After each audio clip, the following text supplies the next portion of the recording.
Big up this lady who's really popular here in the UK called Madam Joyce. I have to be honest. I tend to always scroll past her face when I see her on the timeline because I hate the way her mouth moves.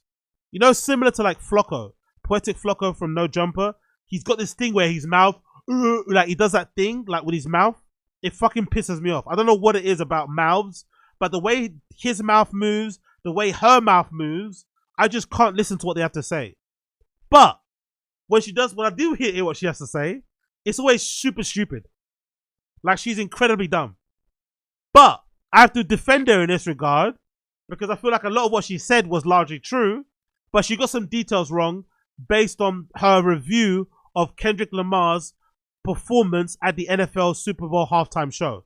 So this is Madam Joyce, a clip taken from the Shade Borough where she rips into Kendrick Lamar's performance and doesn't really call it, basically says it's an okay performance. Let's hear Madam Joyce, what she has to say about Kendrick Lamar's Super Bowl halftime performance. Kendrick, I love the fact that being a hater can end up being a success. But this performance, I just thought it was really mediocre for me. Maybe because I'm not a hardcore Kendrick fan. There was a lot of the songs that I didn't know. I knew some of the mainstream ones. Like when SZA came, I was like, yes, twin. The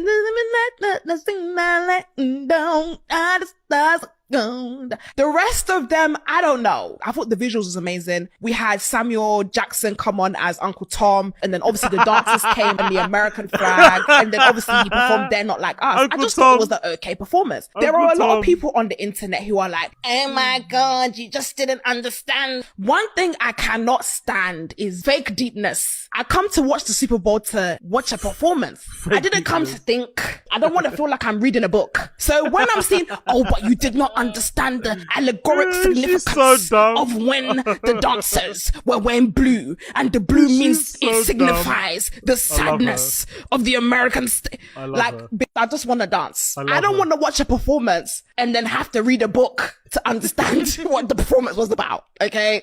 Now I love. You don't have to read a book to understand it though, do you? It's fairly self-evident. It's very self-explanatory what that performance is about. It's really, really self-explanatory what that performance was all about, right? It's playing the American game, right? The whole PlayStation thing. Samuel L. Jackson, by the way, not Samuel Jackson, Samuel L. Jackson, playing the role of Uncle Sam, not Uncle Tom.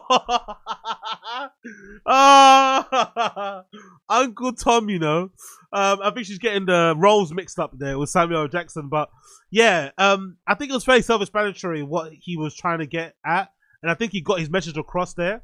But I do think she's got some points when she talks about maybe the performance not being full of hits. But I think the saying that the performance was mediocre because you didn't understand it or because it was making you think is crazy. Because Kendrick always makes music that makes you think.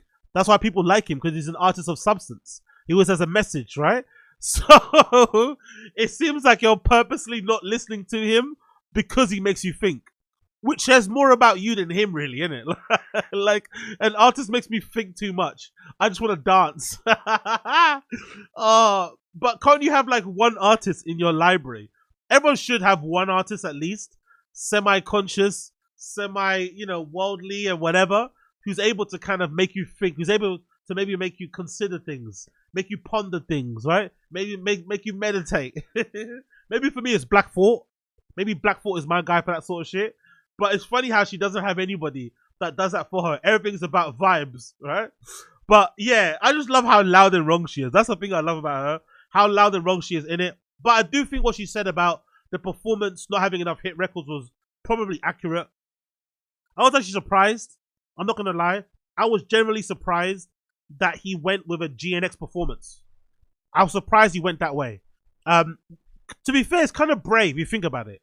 It is kind of brave that Kendrick decided not to go on that stage and do his hits, because if he did his hit records, I think the reception to the performance at the halftime show is much different.